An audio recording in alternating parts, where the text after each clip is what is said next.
ਕਾ ਖਾਲਸਾ ਵਾਹਿਗੁਰੂ ਜੀ ਕੀ ਫਤਿਹ। ਪਿਛਲੇ ਕੁਝ ਦਿਨਾਂ ਤੋਂ ਇੰਡੀਆ ਮੀਡੀਆ ਦੇ ਵਿੱਚ ਕੁਝ ਚੀਜ਼ਾਂ ਸਰਕੂਲੇਟ ਹੋ ਰਹੀਆਂ ਨੇ ਕਿ ਲਾਹੌਰ ਦੇ ਅੰਦਰ ਗੁਰਦੁਆਰਾ ਭਾਈ ਤਾਰੂ ਸਿੰਘ ਜੀ ਨੂੰ ਤਾਲੇ ਲਗਾ ਕੇ ਬੰਦ ਕੀਤਾ ਗਿਆ ਹੈ ਔਰ ਉਸ ਦੇ ਅੰਦਰ ਕੋਈ ਹੋਰ ਚੀਜ਼ ਬਣਾਈ ਜਾ ਰਹੀ ਹੈ। ਅਸੀਂ ਇਸ ਘਟਨਾ ਦੀ ਨਿੰਦਾ ਕਰਦੇ ਹਾਂ। ਗੁਰਦੁਆਰਾ ਭਾਈ ਤਾਰੂ ਸਿੰਘ ਜੀ ਐਡਮਿਨਿਸਟ੍ਰੇਟਿਵ ਤੌਰ ਤੇ ਅਸੀਂ ਖੁਦ ਬੰਦ ਕੀਤਾ ਹੈ ਔਰ ਉਸ ਮਸਲੇ ਨੂੰ ਅਸੀਂ ਬਹੁਤ ਜਲਦ ਹੱਲ ਕਰਾਂਗੇ। पूरी दुनिया ਨੂੰ ਅਸੀਂ ਦੱਸਣਾ ਚਾਹੁੰਦੇ ਹਾਂ ਕਿ ਪਾਕਿਸਤਾਨ ਵਿੱਚ ਸਥਿਤ ਜਿੰਨੇ ਵੀ ਸਾਡੇ ਗੁਰਧਾਮ ਹਨ ਉਹ ਮੁਕੰਮਲ ਤੌਰ ਤੇ ਖੁੱਲ੍ਹੇ ਹਨ।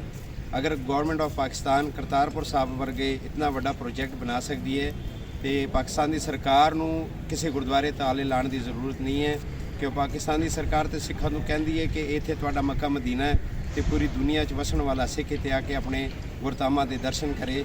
ਸੋ ਇਸ ਤਰ੍ਹਾਂ ਦੀਆਂ ਨੈਗੇਟਿਵ ਪ੍ਰੋਪੇਗੈਂਡਾ ਲਾਂਚ ਕਰਕੇ ਜੋ ਪਾਕਿਸਤਾਨ ਸਿੱਖਾਂ ਪ੍ਰਤੀ ਪਿਆਰ ਮੁਹੱਬਤ ਦਾ ਪ੍ਰਗਟਾਵਾ ਕਰ ਰਹੇ ਨੇ ਉਸ ਨੂੰ ਖਰਾਬ ਕਰ ਰਹੇ ਨੇ ਔਰ ਜੋ ਪਾਕਿਸਤਾਨ ਵਿੱਚ ਸਿੱਖ ਮੁਸਲਿਮ ਸਾਂਝ ਪਿਆਰ ਮੁਹੱਬਤ ਨਾਲ ਰਹਿ ਰਹੇ ਨੇ ਉਸ ਨੂੰ ਜਿਹੜਾ ਟਾਰਗੇਟ ਕੀਤਾ ਜਾ ਰਿਹਾ ਹੈ। ਸੋ ਮੈਂ ਇਹਨਾਂ ਸ਼ਬਦਾਂ ਦੀ ਜੋ ਇਹ ਨੈਗੇਟਿਵ ਪ੍ਰੋਪੇਗੈਂਡਾ ਕੀਤਾ ਜਾ ਰਿਹਾ ਮੈਂ ਇਹਨਾਂ ਦੀ ਨਿੰਦਾ ਕਰਦਾ।